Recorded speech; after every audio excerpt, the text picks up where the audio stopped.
अस्सलाम वालेकुम जी, की हाल है? ठीक ठाक हो वीरो? जिवें तुहानू पता माल डंगर दा व्लॉग बनाई रखी दा ते अज असी कदीर खान और खरीदारी ते आ गए हैं। खान कदीर खान और हर मंडी चो 40-45 डंगर खरीदे हैं। खरीदारी उन्होंने होंगी है माशाल्लाह चंगी माई दी। ते अज जनाब तुहानू उन्होंने लाइव खरीदारी विखाने नाल है खान मोइन खान ते जनाब हुण जनाब तुहानू विखाने हैं। अस्सलाम वालेकुम खान जी, सुनाओ क्या हाल है? ठीक ठाक हो? बिलाल भाई सुनाओ कितनी खरीदारी हो गई है? हो गए 15-16 जानवर हो गए। सही हो गया। अभी माई तुसा खरीद ली है? जी जी माशाल्लाह जी, माई दा मुंह देखो काली शाह ते लाइव तुहानू चुआई विखाने हैं माई दी। लो जी चेक करन भाई होरी, सुनाओ कैसी चुआई है? ठीक है? ठीक है जी। अच्छा जी, पास है माजी माशाल्लाह जी। हाँ जी खान जी, जी सुनाओ। 2-3 मंडियां च अपनी मुलाकात नहीं हुई, मैं आख्या आज चंगा रख के भी लोग बनाइए। तुसी नहीं आयो, मोइन खान तो आया, तुसी नहीं आयो। अब मैं नहीं आया। हाँ जी नायक जी क्या हाल है? ठीक हो? ठीक हो? शुक्र अल्हम्दुलिल्लाह फिट फाट। माल बहुत महंगा हो गया बेटे। माल नायक जी बहुत महंगा हो गया, पता नहीं के वजह बनी है। ये माई 2-3 लाख दी आंदी हुण 7-7 लाख दी मज 8-9 लाख 10 लाख 10 लाख जेड़ी मज दिल नू लग जावे ओ 10 लाख तो टप्पी हुई हुंदी। गांव में तो वो 2 गाइयां लोके पुछे ने 17 लाख रुपया बाबे मंगे।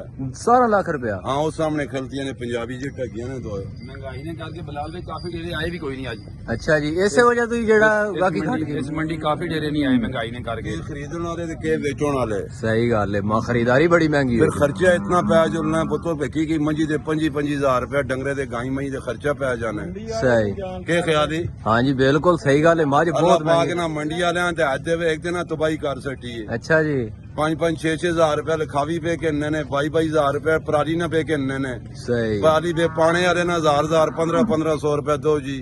300 फलाना दो 500 फलाना दो। सही के ख्याली? अब बिल्कुल फिर जुल्म ते जुल्म है ना। बिल्कुल बिलाल भाई ये चाचू जी के कह रहे हैं 9000 ਨੂੰ ਪੱਠੇ 9 ਦੇਣ ਦੇ 900 900 रुपया मन ਤੇ ਬਾਹਰੋਂ 300 ਨੂੰ ਪੱਠੇ ਲੱਭਣ ਦੇ। ਹੁਣ ਠੇਕੇਦਾਰਾਂ ਨੂੰ ਚੱਕ ਕੇ ਲੈ ਕੇ ਗਏ ਨੇ ਨਾ। अच्छा ਏਸੀ ਆਈ ਹੈ ਡੀਸੀ। हाँ बाहर शेड्यूल सारे लगे पे ने। मेसी साहब आए ने ठेकेदार ने बंदे काफी बिल्कुल सारे चार्ज मेहरबानीदार है जरी और पेज जरी मैडमदार। अरे अमन हो गए जी, पर्ची 6000 दी हो गई है। अच्छा हो जी गई 6000 दी, मैं पा रहे हैं पराली। बाला करे ना कोई कंट्रोल होवे पुत्र ते बेहतर है ना। हाँ जी ते गावां केड़ियां तुसां हुण वेखियां जेड़ियां 17 लाख। निक्के गाइयां मोइन खान आओ ना साडे नाल। नहीं आओ ना जी, अहीं बात व्लॉग पूरा नहीं बनना। ये गावां जनाब माशाल्लाह लईया है ना ते ये जनाब चेक करो बहुत आला किस्म दी गावां ब्लैक ना। इस जोड़े दी गल हो रही जी, ये चेक करो जनाब। बाकी तुहानू विखाने हैं जनाब, बाकी इन्हां दी खरीदारी जेहड़ी ना मज खरीदी है। बाकी इन्हां कोल अल्लाह पुछदे हैं कितनियां मज्जां इन्हां लैणियां।